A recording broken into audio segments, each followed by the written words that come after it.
Ողջույն, սիրելի հայրենակիցներ, սիրելի թալինցիներ, սիրելի քույրեր, եղբայրներ։ Անկեղծ ասած պատրաստվել էի, բայց այս միջադեպը երբ որ եղավ, խոսքս մի փոքր հարկադրված եմ փոխել։ Մեր տարբերությունները այսօրվա իշխանություններից։ Եթե մեր համակիրները,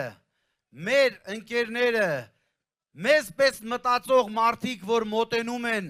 և այսօրվա վարչապետին ասում են, որ ես Պապիկյան Հրանտի քույրն եմ, մյուսը մոտենում է, այսինքն ինքն է մոտենում մետրոյում, և նա մեր ընկերոջ աղջիկն է, Արցախի հերոս, այս միջադեպերը, որ այս 2-3 օրը սկսել են հետապնդել, սրանք ես ուզում եմ հիշեցնել, Աբաջյանի Պապիկին հիշում եք, այս սցենարն է, որպեսզի դուք պատկերացնեք խոսքս, որ շարունակեմ, ուզում եմ ասեմ մեր տարբերությունները, այստեղից է սկսվում, որ ով էր Պապիկյան Հրանտը, պիտի շարունակեմ այդպես, Պապիկյան Հրանտը առաջի Արցախյան պատերազմում, Քարվաճառում վիրավորված, այնուհետև շարք վերադարձած, փոխգնդապետի աստիճանի հասած Հադրութի դիվիզիայի բուժծառայության պետն էր, երբ որ իր բոլոր մարտական այդ սկորիները, իր ամբողջ բուժակները, բժիշկները գնացել էին, արդեն իր փոխգնդապետ աստիճանով ինքը գնաց, անձամբ գնաց, հասավ մինչև վիրավորին բերելու, իմացեք, չգիտեք, ինքը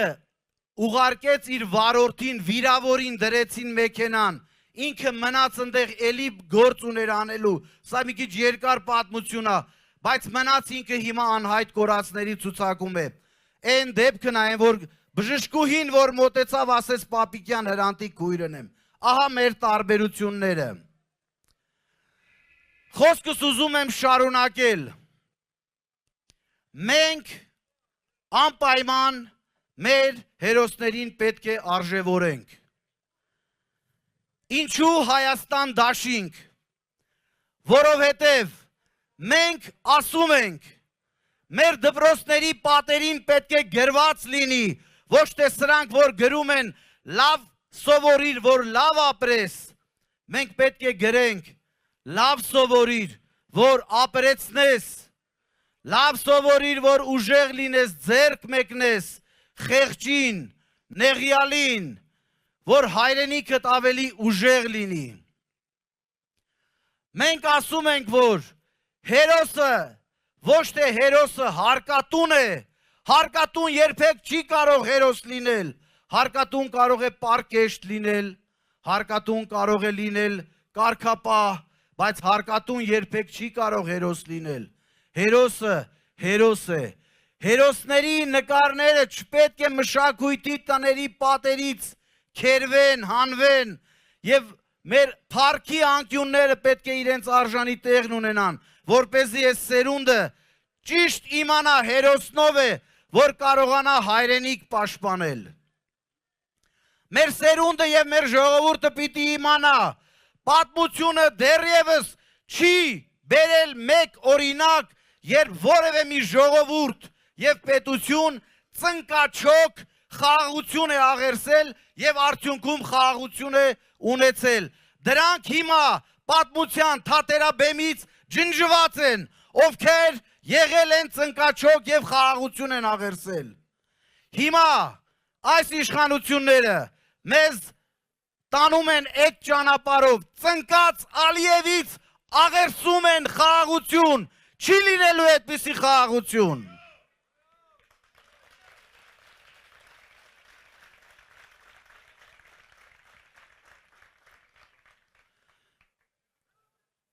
Հարյուր 35-ամյա փորձ ունեցող, գործնական իր կյանքով ապացուցած մարդիկ, ճանապարհ անցած մարդիկ հավաքվել են և դաշն են կնքել, դաշնակցել են միմյանց հետ։ Արցախը 91 թվականին, երբ որ ազատագրական պայքարը սկսվեց, բոլորի համար, շատերի համար Հայաստանից կտրված ընդհանուր սահման չունեցող 7 միլիոնանոց երկրի մեջ փոքրիկ Արցախ 120,000 բնակչությամբ այդ պայքարը ստանձնեց եւ փառքով դուրս եկավ Հայաստան դաշինքի առաջնորդ Ռոբերտ Քոչարյանը։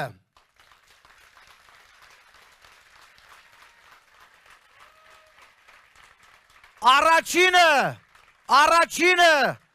ձեռք մեկնեց մեր ժողովրդին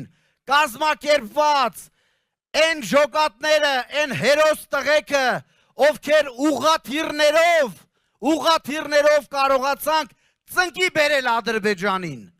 Այսինքն կապը ուղղաթիռներով ապահովեցինք, կարողացանք ազատագրել եւ ընդհանուր սահման ունենալ։ Սա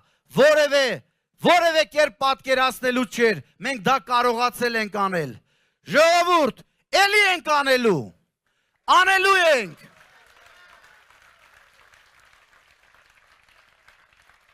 Այս հարթակի վրա կանգնած են մարդիկ, ովքեր իրենց կյանքով են ապացուցել, որ իրենք թիմից թիմ առնետավազկանող չեն, հավատարիմ են իրենց դավանանքին, իրենց խղճին, իրենց մտքին, կամք ունեն պայքարելու եւ ծառայելու, որովհետեւ ամբողջ այս մարդկանց կենսագրությունը սկզբից մինչեւ վերջ ծառայելու մասին է, նվիրումի մասին է։ Սա այն թիմն է, որը կարող է մեր ժողովրդին դուրս բերել այս ճգնաժամային, ծանր, դեպրեսիվ վիճակից։ Մենք դա կարող ենք անել մեր հերոսական ժողովրդի հետ միասին։ Երբեք չասեք, որ մեր ժողովուրդը լավը չի։ Սա այն ժողովուրդն է, որ 44 օրյա պատերազմին մեր երիտասարդները զինկոմիսարիատների դռների առաջ կանգնած կամավոր ուզում էին գնալ։ Ցույց տվեք աշխարհում այդպես մի տեղ կա։ Մի այլ բան է, որ ապաշնորհները չկարողացան ճիշտ ղեկավարել եւ այդ ներուժը օգտագործել, որպեսզի չունենայինք այսպիսի խայտառակ պարտություն։ Սիրելի հայրենակիցներ, մենք, ես չեմ ուզում շատ անդրադառնալ այս չգոյություն ունեցող մարդկանց, ովքեր արահետ չունեն, կենսագրություն չունեն, ոչնչի մասին են իրանք չկան ընդհանրապես։ Մի սխալվեք, ամբողջ հայ ժողովրդին կանգնած էստեղ ասում եմ, մենք խնդրում ենք ձեր քվեն ծառայեցնելու ձեր համար, որ մեր երեխաները լավ ապրեն, ճիշտ ապրեն, որ ճիշտ դաստիարակվեն, քրիստոնեա վայել մեծանան մեր Հայաստանի Հանրապետությունում։ Մենք դա կարող ենք անել եւ դա անելու ենք ձեր հետ միասին։ Դեպի հաղթանակ։